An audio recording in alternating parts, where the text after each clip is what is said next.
right, good evening. How are you? Thank you so much for coming on this mild January evening, balmy 30 degrees or whatever it is. It feels like it's 70 after what we've been experiencing. So you can tell I've got a little bit of a cold. I have my John Legend voice on tonight, so I won't do any singing, that's for sure. But my name is Patrick Sullivan. I'm with the Department of Planning, Housing, Community Development, and we're here for a public meeting on the action plan tonight, and I wanted to introduce Joseph Meyer. Joe is our grants compliance manager, and he works with many of the agencies that receive funding over the year. And Jennifer Clark is our deputy director, and she is going to be doing the bulk of this presentation tonight. So without further ado, I'll have Jennifer come up and lead the charge, and we'll go through the process. Thank you very much. Thank you. Thank you, Pat. Unfortunately for you, my voice is fine. So I'm so sorry for that. So the first thing we want to do is just take you back a little bit about the process and what's involved and what do we mean when we say action plan. And then we'll go into a little bit about what we were able to do in FY16 and fiscal year 16 with the federal funding that the city receives. And then we'll talk a little bit about the RFP, the request for proposals. So as we move on, we have a background here of the City of New Bedford receives an annual allocation. We are an entitlement community, and that annual allocation helps us to create strong, sustainable communities and benefit low and moderate income individuals. The funded activities that we have always align with the city's action plan and with its consolidated plan. So we have a planning process to get to that point. Our 5-year consolidated plan. Now, every community across the country that is an entitlement community does this. We have a 5-year consolidated plan that starts to identify community needs and the spending priorities that would be for community development block grant, home, and emergency solution grant funding. Every year, because that 5-year plan is a long time, every year we do an action plan, and that's what we're doing this year. This year we're on the 4th year of our 5-year cycle. So we have one more year, and then we'll be going through an entire, much bigger process with a consolidated plan. So the first thing we do, and it's kind of like a planning 101 exercise, when we start all this, we determine the needs within the community. We set priorities, and when I say we, I'm saying all of us as a community. It's not like we're sitting in a back office. We set priorities, we identify resources, we establish goals, we administer these programs, and then we evaluate the performance to make sure that the funding that we have is being executed in a way that is good stewardship, that it is actually doing what folks say it's supposed to be doing. The biggest part of this is listening. We cannot do this without the community. We can't do this with folks at home. We can't do this without any of you. The critical piece is that we have public hearings. We want to hear from you. We consult with folks. We talk to stakeholders. We have community surveys. We draft plans. We do a number of things to try to elicit some input from folks, because all of this would have no meaning if it doesn't really reflect the community.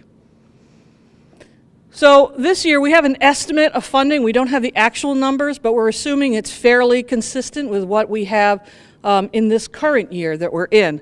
The estimated funding that we anticipate receiving for our community development block grant is $2,455,000 and change. The emergency solutions grant, which addresses homelessness, is $231,000 and change. And our home investment program, our home program, should be receiving in the neighborhood of $674,000 and change. So those 3 block grants, Community Development Block Grant, the ESG, and home programs are the subject of what we're covering tonight. That's the federal funding that we're looking at. In particular, our CDBG and our ESG funding. Our home program money is handled a little bit differently. CDBG, you have to have an eligible activity. We can't just say, hey, it's a great idea, let's just do this. The eligible activities have to meet national objectives. So every community that gets CDBG money must benefit low and moderate income individuals and families, or prevent slum or blight, or address urgent community needs. It has to meet one of those national objectives. So it has to be used for eligible activities that meet those national objectives. So when folks apply for this money, they're having to demonstrate to us how they're going to meet those national objectives, how they're going to create eligible activities. And not less than 70% of the spending from that money, not less than 70% can go to low moderate income. You must have at least 70% benefiting low and moderate income. So specifically under the Community Development Block Grant, there's many different things that we can do with that funding. Infrastructure improvements like with streets and sidewalks and restoring ineligible census tracts. We can't use that money all over the city, but we have eligible census tracts where you have low and moderate income people constitute 51% or more of the population. Public facilities, we can renovate buildings and create greater accessibility for handicapped folks. Public services, we can use up to 20% of our funding for public services, and that can be a wide range of programs, and it's what a lot of people immediately attribute CDBG funding for. It's our recreation programs, health programs, counseling, transportation, youth and seniors that are at risk. There's a wide range of programs, but we can only use 20% of our CDBG allocation for that. Park improvements, playground equipment, landscape lighting, and eligible census tracts once more. Housing and rehab programs, we can actually use some of our CDBG money for housing and rehab programs. Our office, as the Department of Planning, Housing, and Community Development, one of the things that we do is we run our own housing programs that use some of those funds to help people with their housing. Economic development, we provide assistance for job creation activities, micro-enterprise development. So you can see that there's a wide range of what we can use that funding for. As opposed to ESG, it's Emergency Solution Grant money. And you think immediately it's about homelessness. This is about using funds to prevent homelessness in the city and to assist those who are already experiencing homelessness.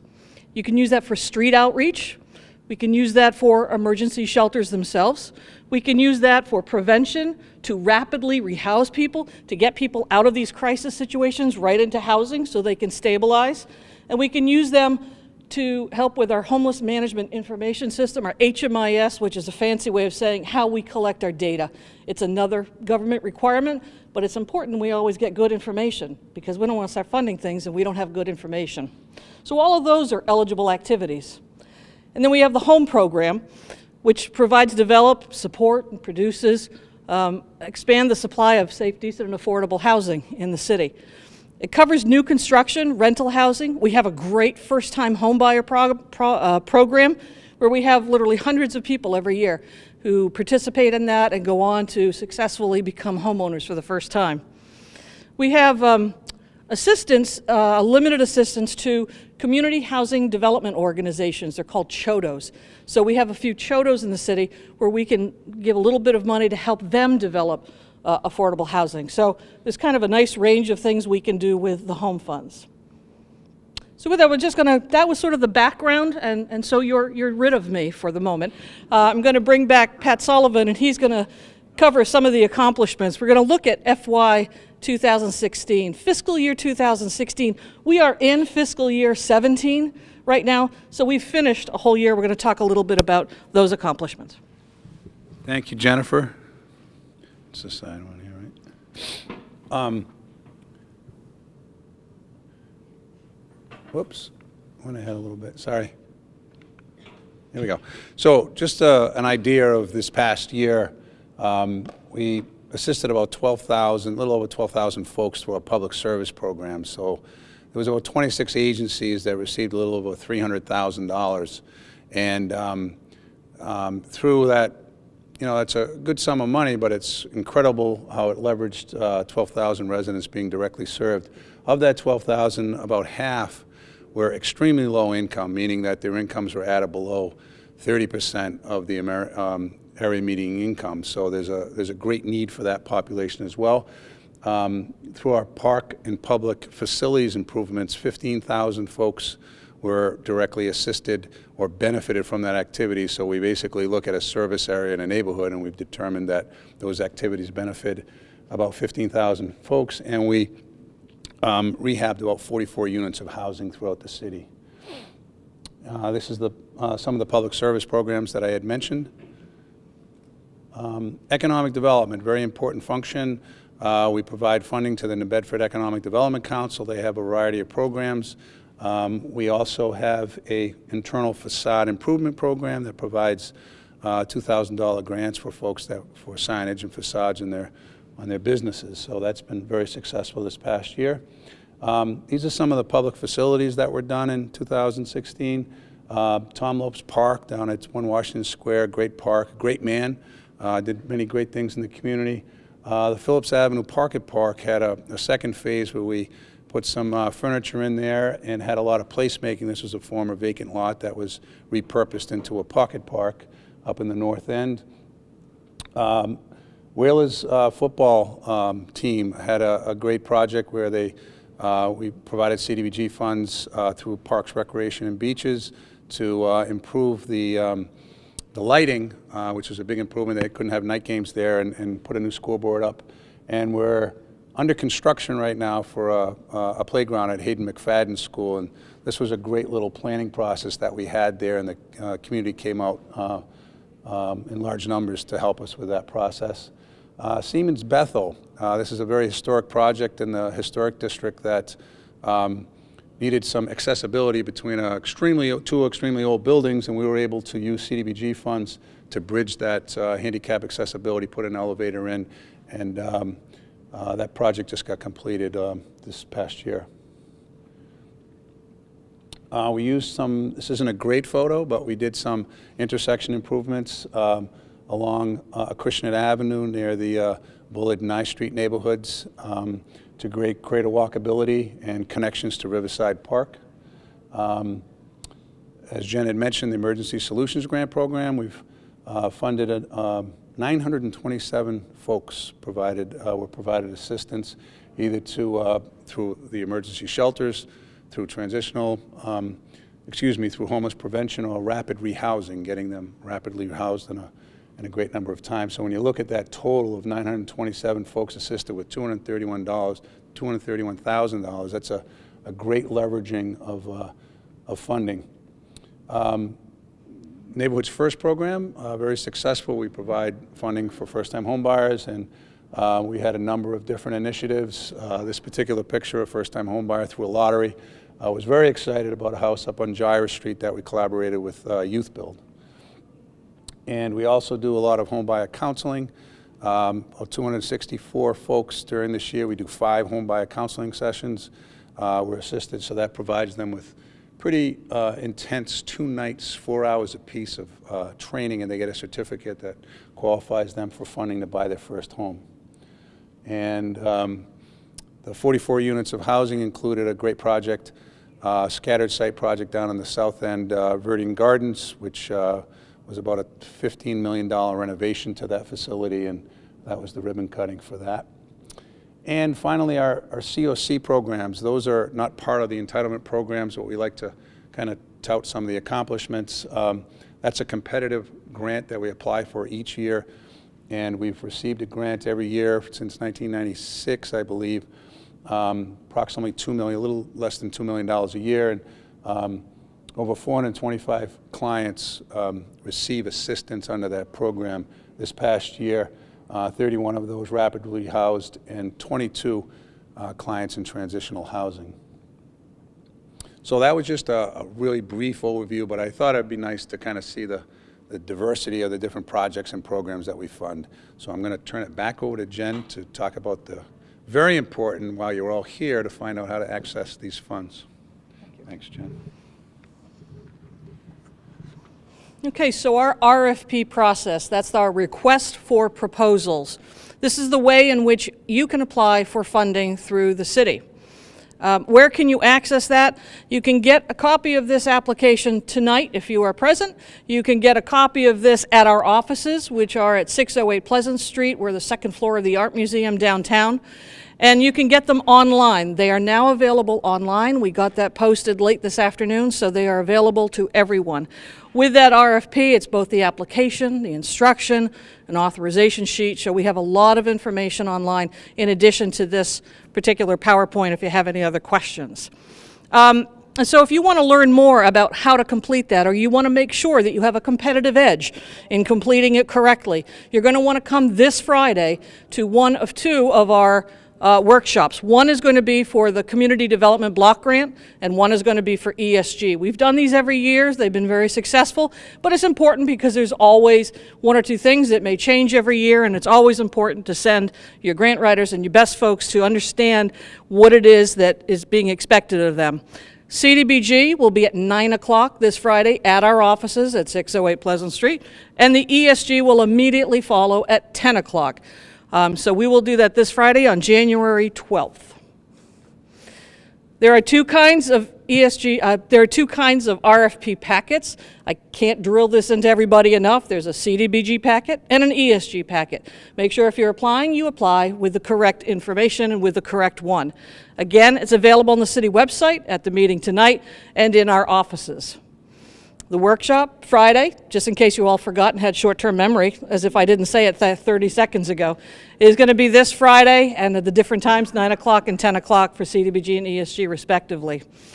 So we are doing this community meeting in order that we can hear from you and learn a little bit more about your programs or your interests or what you think we need to have in the community. Tonight is our first one, and we also have this same program being repeated tomorrow evening in our offices in our conference room at 6 o'clock. So Wednesday, January 10th will be the second of these meetings.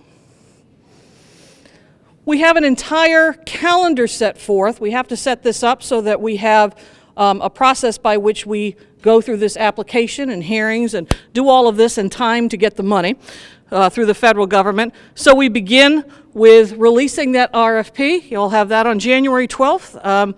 The workshop follows. Then we have on February 9th, the deadline for the application this year, everybody get out their pencils, is going to be Friday, February 9th, and it's going to be at high noon. It's not at 1, and it's not at 12:30. It's at noon on if there's snow, we'll have to talk. So the application, will be reviewing those applications when they come in on February 9th. By March 26th, our office will be releasing a draft of the action plan. That action plan will be dictating how that money might be able to be spent in the coming year, and that draft goes out to a 30-day public review process. We put those plans online, we put them in libraries, we have them in our office and at City Hall, so we really want to get that out there so that people can look at what programs have applied and what ways in which we are looking at spending that money. After that 30-day period, which ends on April 25th. We're already into spring, and I'm sure it's not going to snow that day. The next day, we are going to be submitting that to the City Council on Thursday, April 26th. From that point, we will be looking at submitting the final action plan. The Council will be approving the plan, and we'll be looking to submit a final plan to HUD by about May 11th. And that will get us in time for July 1st, our fiscal year 18 begins on July 1st, which happens to fall on a Sunday, but I promise you we won't be working until Monday. So CDBG ESG home fiscal year begins. We're here tonight to start that process with you, and we want to know what you think. So I'm going to ask Pat to come back, and he's going to play Phil Donahue. And I know, I'm so old, I'm dating myself. But we want to hear what you think about neighborhood revitalization, affordable housing, public facilities, community services, anything that you've heard this evening. We want to hear from you. What do we need? Thank you very much, Jen. So I would like for you guys to feel comfortable if you want to come up to the front and speak, or I can bring the portable microphone to you. But as Jen said, this is your opportunity to, two things. You can just tell us what you think there are some needs in the community where you'd like to see some of these dollars dedicated, or if you have a specific project or initiative that you wanted to talk about, this is your opportunity. So we need someone to break the ice. That's always the hardest thing. So, Margie, did you want to come up, or did you want? Right, sure. Okay, I'm not very familiar with this, but I'm going to go ahead and try. I'm here to probably talk about more of rehabbing facilities. We're in a nonprofit childcare center. We're early learning childcare. We've been in New Bedford for 48 years. Started in onboard, down the Fort and now moved up here on Hillman Street. So we're right in this community, and we're seeing a need to fix up our building so that we may sustain ourselves to remain in the community for the children that we have served for 48 years. We have repetitive families come, young children bring their children back when they have children, and we're finding a need now that what was acceptable for licensing in New Bedford or the state is no longer the same. So we have to update to stay in code. And if we cannot do that, there'd be a chance that we wouldn't receive our license, which would stop us from operating. So we're hoping to see some funding being put into renovating the building that we're already in. Since it is already a past school, we're in the old vocational high school of New Bedford, so it's a New Bedford building, we're nonprofit. Any reinvestment in our school is a reinvestment in the New Bedford school system, because in time, should there be universal pre-K, that building would be set up and it would be ready to roll up to code. So our concern is to get us to that next level, that we may stay in this area, right in the building that we're in. We have been tenants of the city, and we'd like to continue to be, and we just need some help in getting there. Our playground is not in code as it should be. Regulations are getting stricter, so we'd like someone to look at that and probably help us to move to the next level and to be in this community, because we work very closely with Kennedy Donovan, a lot of the special services. Children that we see, that we do serve are 90% low income, so we do qualify for that. We have a lot of children that have had problems and have come to our center, and we've been able to work with them, work with their families. We've been there, a lot of our teachers. We've been there. When parents say to us, you don't know what it's like, we as teachers can say, yes, we do. I've raised my son on my own since he was 3, and most of the teachers that we have are in the same boat. So we know what it's like. We know how hard it can be. And we're there for the parents, the families, and we want to be. We love what we do. We just want to be able to stay and continue. So that's what we're looking for. You're welcome. I'm also losing my voice. Sorry. I think I jinxed you. Anyone else like to... Oh, man, should I start calling on people that I know? Someone must have something to say. There you go, Shelley. I know it. That's fine. Thank you.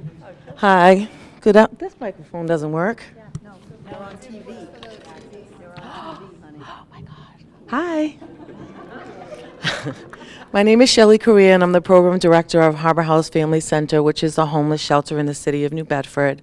We've been fortunate to be a recipient of ESG funds for several years, which enables our program to continue to grow. This year, we got some additional funding, which allowed me to hire a housing and placement stabilization worker, so then we can probably house, or help to house, probably 10 more families during the course of the year, which is great.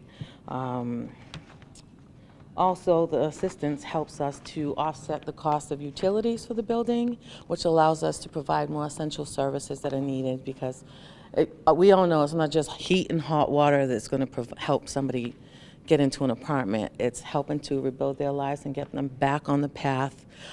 So instead of begging and borrowing and stealing, we rely on help from the city of New Bedford. So thank you, and hope we get lucky again this year. Thanks, Shelley. Anyone else? Yes. There you go. Hi, my name is Erica Scott. I'm the Director of Development at South Coastal County's Legal Services, and we are the nonprofit, the only nonprofit in the area that provides free civil legal help to low-income people. And we're really appreciative and fortunate that the City of New Bedford has been funding us to help with housing, to provide direct legal representation of people who would otherwise be unable to afford an attorney, which often costs like $200 or $250 an hour. So some good news I wanted to share with everyone. We are going to be reopening our property at South 6th Street in just a couple months. So about 5 years ago, the property closed down due to budget cuts, and through really great partners like the city and other funders, we've been able to rebuild our budget and we had to make a lot of renovations. You may have noticed that the building has been under construction for like over a year. So knock on wood, we have already started rehiring and we'll be reopening probably in February or March, and looking to have like a grand reopening event that all of you will be invited to probably in April. So that's really exciting for us, and we hope to keep working with the city through CDBG. And we never stopped serving New Bedford residents, but now it's going to be even better to have actual community-based resource instead of having to meet up with our attorneys in Fall River. So we're very grateful and just happy to be headed back in the city in a month or two.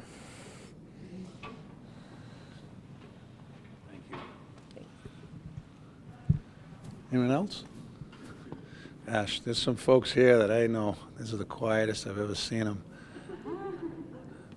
Who am I looking at? Yes, sir. Thank you. Good evening. My name's Kenneth Pina. I am a Dartmouth resident, but the park and playgrounds that I'm concerned with is the Beauregard Pina Park at the Rivet and Blackman Street area where Route 18 runs across. That park hasn't had any new equipment since the Tierney administration. It's deplorable there. That park is named after 2 Marines that got killed in Vietnam. I'm a brother of one, Louis Pina, and hopefully some funds could be available for that park. And I'm very concerned about the homeless in the city. I'm nervous as it is. Doing a wonderful job. I'm not touching that mic, because then I won't let it go. Thank you very much. And we actually are working with Mariposa in Parks and Recreation, and we have dedicated some funding to that park. We put the project on hold because of the construction project for Route 18, so we're waiting for that Rivet Street exit to get completed. So I would, we're going to be probably having a couple of planning meetings, probably towards February, March, and hopefully jumpstart that project in the spring. So having such a close connection, and I've been around a long time. I remember when that was dedicated, when Rosemary Tierney was mayor. Great park, and you're right, there hasn't been any investments in there, and it's something that's been identified, and we do have some money. So I would really encourage you to kind of reach out to us too. I'd love for you to be part of that process and give some input on what you'd like to see there. So we'll be having some meetings, and if you want to maybe give us your contact information, we can make sure that we reach out to you when we do have those planning meetings in the spring, because that's a great little pocket park there, and I think it serves Ben Rose very successfully for a lot of years, but it really needs a lot of TLC. So thank you for your comments. Zoe? Hi, everyone. I know many of you in this room. My name is Zoe Hanson-Novello, and I run the Grow Education Program, which is a program out of the Marion Institute. We partner with schools, New Bedford Public Schools. Actually, Kearney is one of them. We have a greenhouse here, but we do school community gardens on public school land. So for me, I think parks, I think open spaces, I think preventative and wellness is something that this community really is in dire need of, not just in improving public spaces, but improving public spaces that can then be the grounds for facilitating community. I think of youth development. I think of general community building, not just for the sake of creating a more beautiful New Bedford, but also for spaces that we can gather, that we can come together, that we can do things collectively. So that would be my, hope for these funds across the board. Thank you very much. Yeah, thank you. Yes, Deborah. And just so we get the other end of the spectrum, since we've been talking about youth, and I represent the seniors of New Bedford because I'm the director of the Council on Aging, and CDBG has been wonderful to us. They help to fund all of our senior centers in the city, all of our coordinators that work in those centers. Most people don't know, but seniors make up 21% of the New Bedford population, which is huge. It's actually the second largest percentage of population in the state. Second, only to Quincy. So we have a high percentage of seniors, and we need to keep taking care of them. We need to offer them quality of life so that they can age in place. And CDBG is definitely instrumental in helping us to do that. So we thank you, and we hope to have continued funding for those programs. Thank you.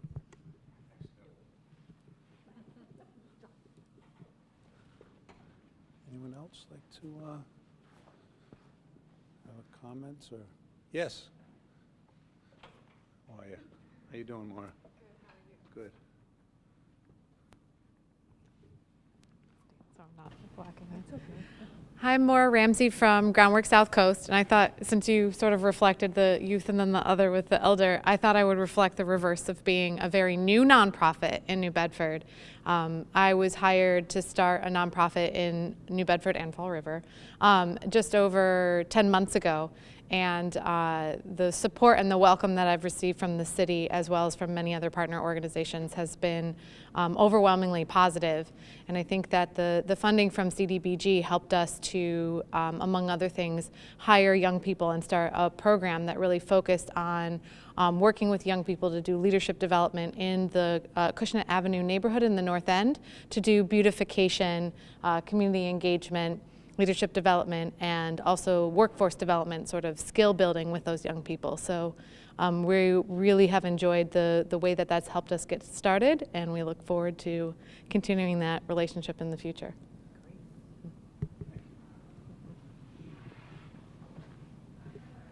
Yes, hi.